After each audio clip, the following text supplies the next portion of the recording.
ამჯერად ვისაუბროთ საერთაშორისო ვაჭრობის შესახებ.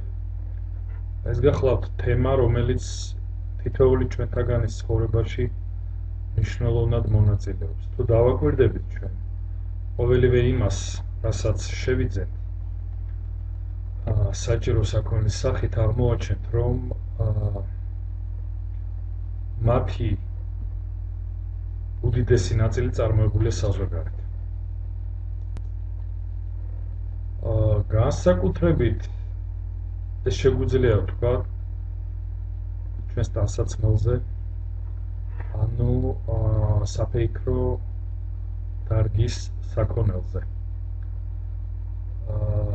უცხოური საქონლის შეძენით ჩვენ პრაქტიკულად უარს ვამბობთ სამამულო წარმოების საქონელზე და არა მხოლოდ საქართველოში, არამედ ისეთ საფეიქრო გიგანტში, როგორცაც ერთ დროს წარმოადგენდა ინგლისი, მოგვიანებით უახლეს ისტორიის განმავლობაში ამერიკის შეერთებული შტატები, დღეისათვის ანალოგიური ვითარებაა საომხმარებლო კუთხიდან. ანუ მომხმარებელი პრაქტიკულად შეიძენს ყველაზე იაფ და ბუნებრივია ხარისხიან საქონელს, საფეიქრო საქონელს, რომელიც წარმოებულია უცხოეთში, ძირითადად ჩინეთში. აი ამ დარგის განვითარებამ ამერიკის შეერთებულ შტატებში განიცადა საკმაოდ საინტერესო, თუმცა რთული გზა. ბუნებრივია, დარგის ანალიზი არ შეადგენს ჩვენ დღევანდელი საუბრის თემას, თუმცა უნდა შევჩერდეთ დღევანდელ ვითარებაზე, იმდინარე მომენტზე და აღვნიშნოთ იმის თაობაზე, რომ პრაქტიკულად ამერიკის შეერთებულ შტატებში საფეიქრო, ასე ვთქვათ, სექტორის მუშაობა არაკონკურენტუნარიანი გახდა. ანუ მას არ შესწევს უნარი ეპაიქროს და ჯანსაღ კონკურენცია გაუწიოს გლობალური მასშტაბით წარმოქმნილ ახალ მოთამაშეებთან, როგორიც არის ჩინეთი, როგორიც არის ინდოეთი და ამ ქვეყნებში დამზადებულ საფეიქრო პროდუქციას ფართო გზა გაეხსნა ამერიკის შეერთებულ შტატებში, ისევე როგორც გლობალურად ყველა მსხვილ და განვითარებულ ბაზრებზე. შედეგად ამან გამოიწვია ის, რომ პრაქტიკულად ქვეყანაში მხედველობაში მაგ შეერთებული შტატები დაიხურა საფეიქრო საწარმოები, ან უკეთეს შემთხვევაში საწარმოო კაპიტალი გადატანილი იქნა თავად იმ ქვეყნებში, სადაც აი ამ დარგის ფუნქციონირება საბოლოო ჯამში მნიშვნელოვან უპირატესობებთან არის, უპირატეს პირობებთან არის დაკავშირებული და მოკლედ რომ ვთქვათ, აი ამ კაპიტალმა უკვე დაიწყო მუშაობა ჩინეთში, ინდოეთში და ასე შემდეგ.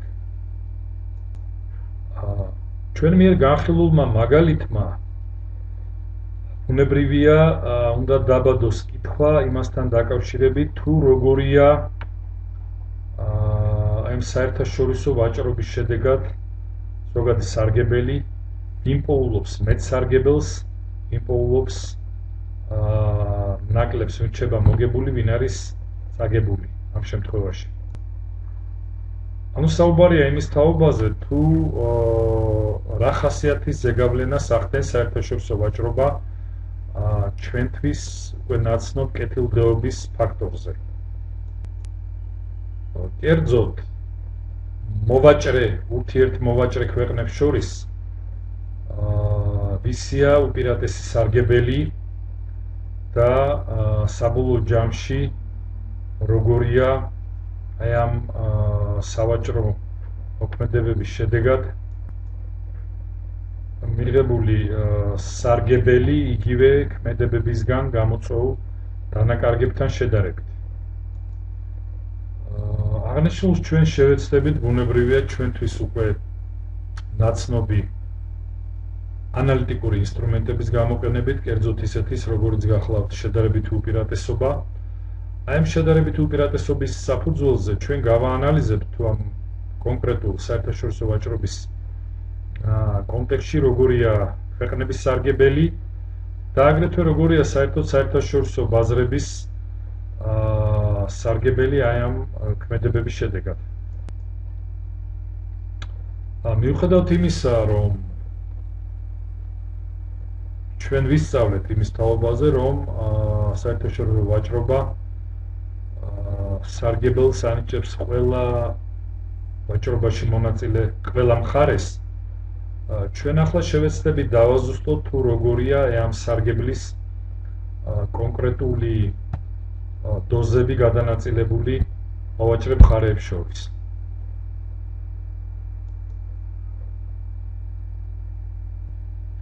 ბუნებრივია, ჩვენ აგრეთვე გამოვიყენებთ ზოგადად ყველა იმ ინსტრუმენტებს, რომელიც ჩვენს ცოდნის არეალში მოხდა ამ ლექციების განმავლობაში, კერძოდ ტრადიციულ მიწოდება მოთხოვნის ინსტრუმენტს, წარმოებლისა და მხმარებლის დანაზოგს, საბაზრო წონასწორობას, წონასწორობის წერტილს, საბაზრო ფასს და ასე შემდეგ. ამ ყოველივეს ჩვენ განვიხილავთ ამ შემთხვევაში ყველაზე მისაღები ფოლადის ბაზრის მაგალითზე, რამე თუ ეს არის ბაზარი, რომელიც წარმოადგენს ქვეყნების მთავრობების ეკონომიკური პოლიტიკის ძირითად მიზანს და უმეტეს შემთხვევაში სამთავრობო ჩარევები, იქნება ეს შეზღუდვის, რეგულაციის განკაცრების თუ სხვადასხვა სახით, სწორედ ამ ბაზარზეა მიმართული.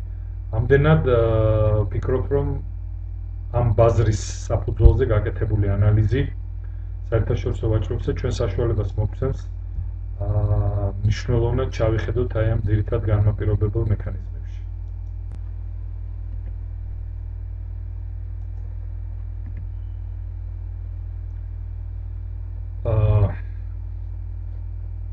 თუკი ჩვენ პირობითად ასევე წარმოვიდგენთ, რომ ეს ფოლადის ბაზარი კონკრეტულ ქვეყანაში გახლავთ იზოლირებული საერთაშორისო ბაზრებისაგან, ანუ საერთაშორისო ვაჭრობას არ აქვს ადგილი.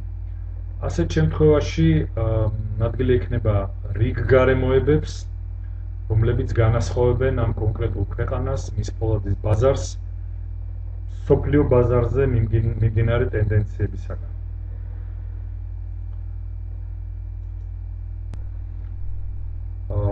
ჩვენ მაგალითის გაანალიზებით შესაძლებლობა გვექნება პასუხი გავსცეთ ისეთ კითხვებს, როგორც არის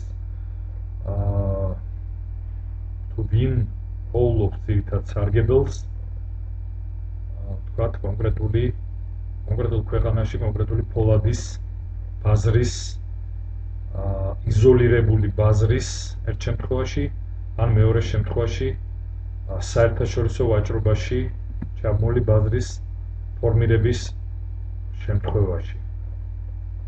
ანუ დავუბრუნდეთ ის იზოლირებული ბაზრის მაგალითს და წარმოვიდგინოთ, რომ წარმოებელი არის მხოლოდ ადგილობრივი და გამყიდველები, რომელიც მონაწილეობენ ამ ბაზარზე, გახლავთ მხოლოდ ადგილობრივი. რაც გულისხმობს იმას, რომ არ არის საშუალება საერთაშორისო ბაზრებიდან იყოს შემოტანილი ქვეყანაში, ანუ იმპორტირებული ფოლადის პროდუქცია და აგრეთვე აკრძალულია ექსპორტიც. და გარკვეულ მოვლენათა ცვლილებებისა გამო წარმოვიდგინოთ, ქვეყანამ გადაწყვიტა, მთავრობამ გადაწყვიტა, რომ გახსნას ვაჭრობის ჭიშკარი და საერთაშორისო ვაჭრობას დაუდო საფუძველი, ჩაუყაროს საფუძველი ქვეყანაში. მათ შორის ბუნებრივია ფოლადის ბაზარზე. ამ შემთხვევაში, მას შემდეგ რაც საწარმოები, როგორც ადგილობრივი, ასევე საერთაშორისო, შეიძენენ უფლებას ფოლადი შემოიტანონ, ან პირიქით ქვეყნიდან გარეთ გაიტანონ, როგორი იქნება შინაარსი აი ამ ოპერაციებიდან სარგებლის მიღებისა. რა მოუვა ფას ფოლადის ადგილობრივ ბაზარზე და გაყიდულ რაოდენობას.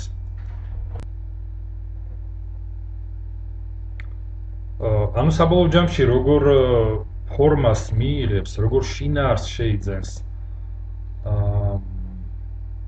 ეკონომიკური პოლიტიკა ფოლადის ბაზართან მიმართებით, აი ამ კონკრეტულ ქვეყანაში ეს არის ძალზედ მნიშვნელოვანი და ამ შემთხვევაში ჩვენი ანალიზის საგანი მიმდინარე ლექციაზე.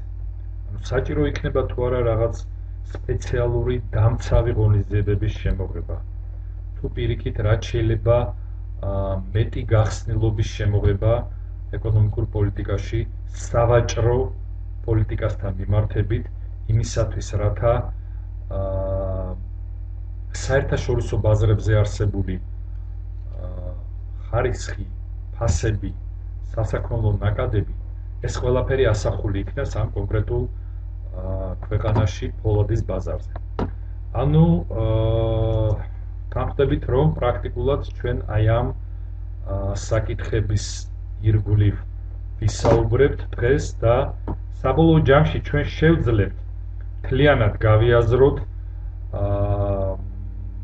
აი ამ თემასთან მიმართებით როგორია საბოლოო ჯამში სარგებელი ან პირიქით როგორია აი ამ ეკონომიკური პოლიტიკის შედეგად მიღებული ეკონომიკური უკუეფექტი და რა თქმა უნდა ჩვენ როგორც ტრადიციულად უკვე შეიძლება ითქვას მოვიხმართ იმ ინსტრუმენტს რომელიც გვეხმარება ვიზუალურად დასანახად ადვილად აღსაქმელად წარმოვადგინოთ აი ამ კონკრეტული ეკონომიკური ვითარების შინაარსი და საბოლოო ჯამში მივიღოთ დასკვნები არსებული ვითარების შესახებ. ამჯერად ჩვენ გავიხსენოთ აი ამ კონკრეტული მოთხოვნა მიწოდების მრუდების საფუძველზე წარმოქმნილი ვაჭრობის სარგებელი. ანუ დახურულ ბაზარზე, დახურულ ფოლადის ბაზარზე, იქ სადაც ადგილი არ აქვს საერთაშორისო ვაჭრობას, გვაქვს შემდეგი ვითარება. მყარდება ბაზარზე წონასწორული ფასი და წონასწორული რაოდენობა მიწოდება მოთხოვნის შედეგად.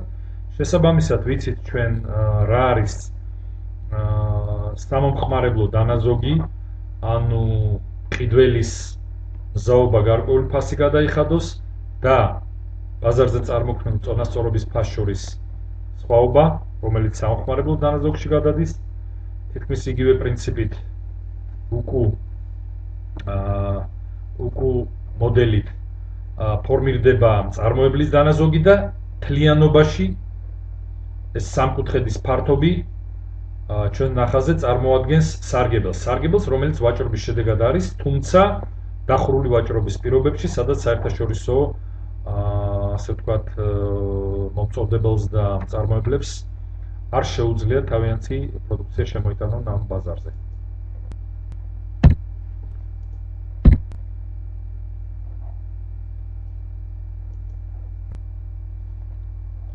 ეს კიდევ ერთხელ იმ შინაარსის წარმოსახვა, რომლის შესახებაც ჩვენ ვისაუბრეთ, თუ როგორ ფორმირდება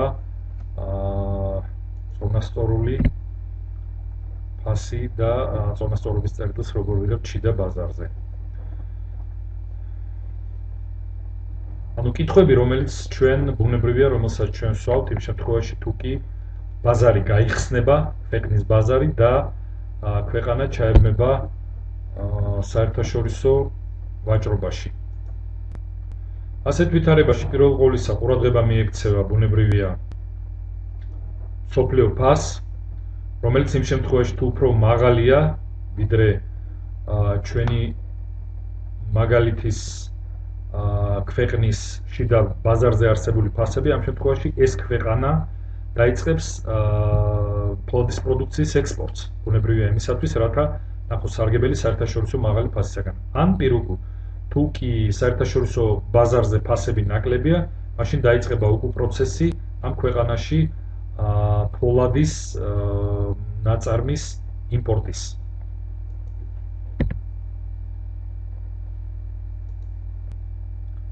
ამ ფასების სოფლიო საერთაშორისო ფასების და ქვეყანაში არსებული ფასების დაპირისპირებით ჩვენ დავასკვნით აქვს თუ არა ქვეყანაში შედარებითი უპირატესობა ამ კონკრეტულ საქმის წარმოებაში და იმ შემთხვევაში თუ კი ასეა და უპირატესობას სახეზეა მაშინ